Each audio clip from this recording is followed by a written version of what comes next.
적적해요. 남자 좀 소개시켜줘요. 다문화 사이니까 외국인을 만나보는 건 어떨까요? 싫어요. 정윤씨, 그러지 말고 1학년 1반 임세희, 정은혜 학생들의 발표를 듣고 다시 한번 생각해보세요. 두 분 나와주세요.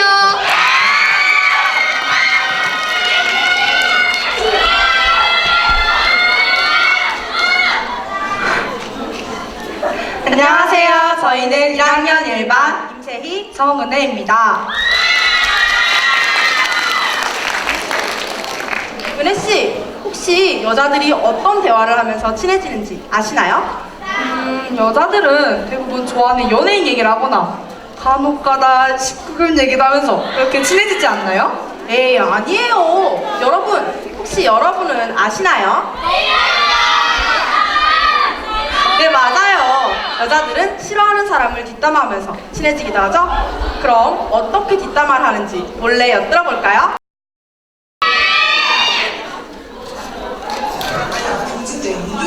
인도에서 돈이 그렇게 생기더라고요. 네. 나 경진대가 이야기를 해볼게. 어디서 냄새가 난 것 같고 머리 이상한 빨간색 부추가 있는데? 그럼 그 옆에 딸이랑 우리 딸이 같이 써드는 것이요? 그런다요! 에이 몰라! 안녕하세요!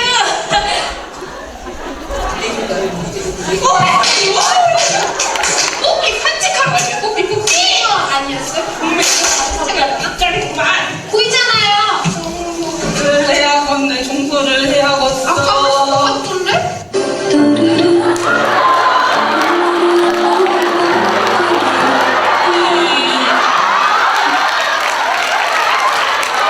여러분, 영상 잘 보셨나요? 그럼 경진댁이 어느 나라 사람이라고 했죠? 네, 맞습니다.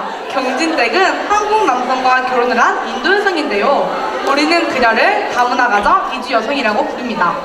다문화 가정이란 서로 다른 국적, 인종, 문화를 지닌 사람들로 구성된 가족을 뜻합니다.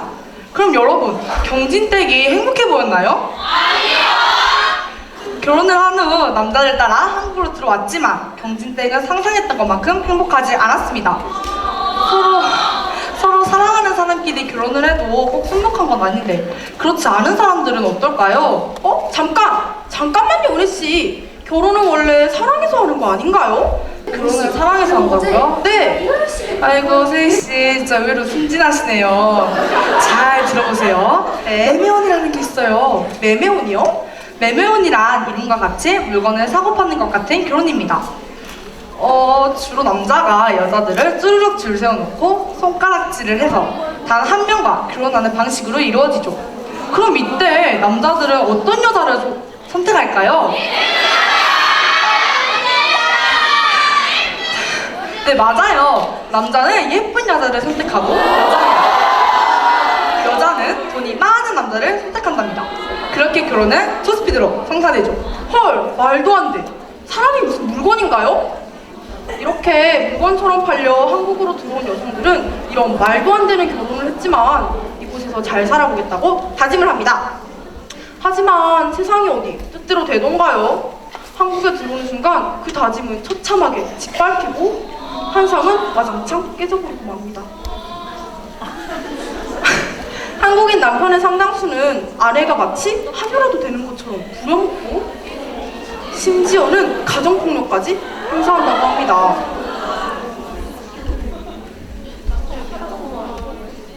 여러분, 이 베트남 여성은 왜 맡고 있는 걸까요? 바로 급한 일이 있어 잠깐 밖에 나갔다 오느라 저녁밥을 못했기 때문입니다. 외국인 아내는 결혼을 하고 도망간다는 편견 때문에 남편은 아내에게 어딜 갔다 왔냐며 화를 내는 것이지요.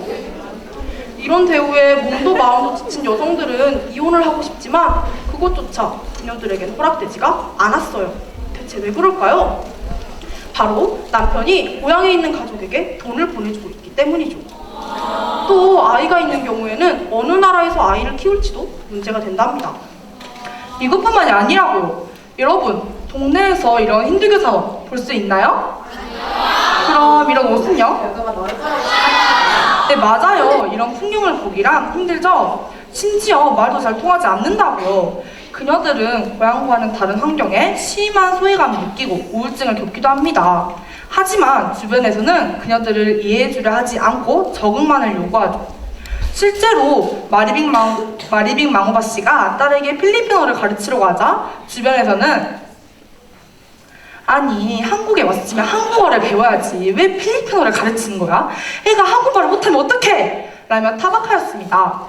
그저 엄마 나라에 대해 알려주고 싶은 마음뿐이었는데 주변 사람들은 쓸데없는 일로 치부했습니다. 여러분, 그럼 이런 상황에서 엄마 나라의 언어를 배워본 아이들은 과연 몇 명이나 될까요? 엄마 나라의 언어를 배운 아이들은 10명 중 고작 3명밖에 되지 않습니다. 자기 아이와도 대화를 잘 나누지 못하는 엄마들은 한국에서 외톨이였어요. 외로운 건 엄마들만이 아니었습니다. 그 아이들도 학교에서 외톨이였지요. 현재 우리나라의 다문화 가정 학생은 전체 학생의 1%가 넘습니다. 그리고 그중 학교에서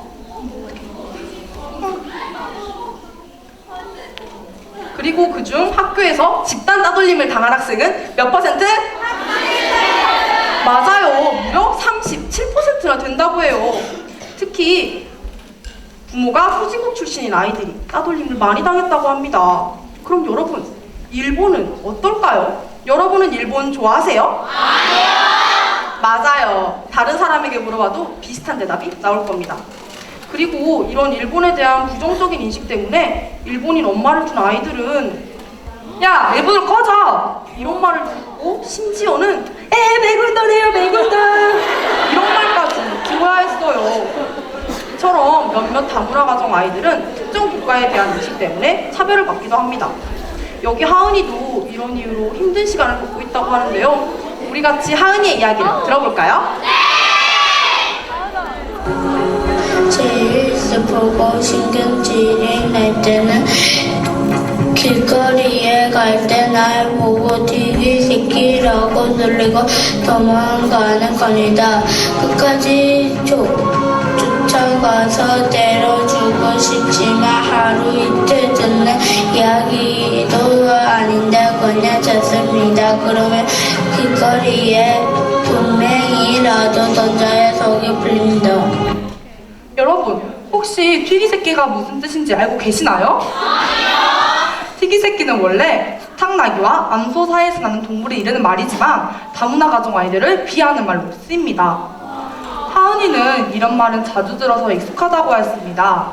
11살, 이 어린아이가 무슨 죄가 있길래 이런 아픔을 느껴야 할까요? 상처를 주는 것은 학생들뿐만이 아니었습니다. 충격적이게도 아이들을 사랑해 주어야 할 선생님조차 이 아이들에게 상처를 주고 있었어요.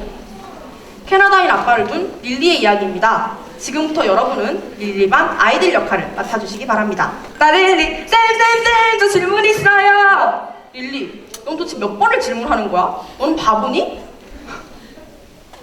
얘들아, 다 같이 릴리 바보를 큰 소리로 3번 외쳐볼까? 시작!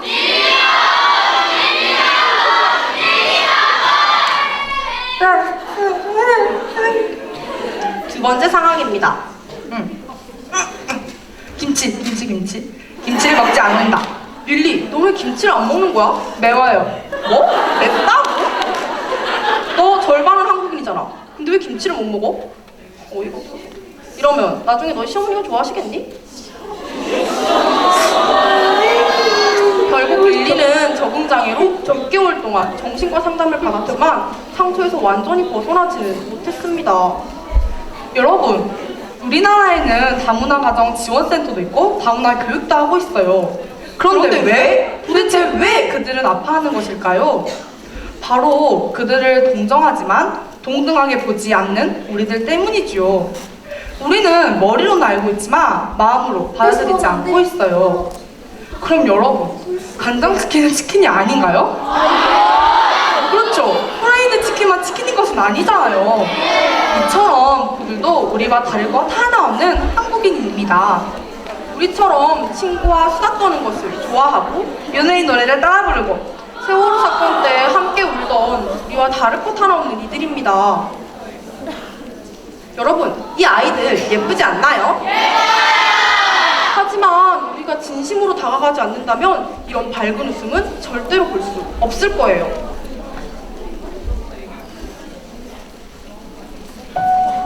여러분, 눈을 열어주세요. 피부색이 아닌 그들의 진정한 모습을 바라봐 주세요. 귀를 열어주세요. 그들의 마음의 소리를 들어주세요. 입을 열어주세요. 힘들진 않은지 따뜻한 말 한마디만 건네주세요. 마음을 열어주세요. 마음을 열고 진심으로 다가가세요. 그들은 더 이상 외국인이 아닌 우리입니다. 우리는 모두 대한민국 사람입니다. 이상 1학년 1반 임세희 정은혜였습니다. 감사합니다.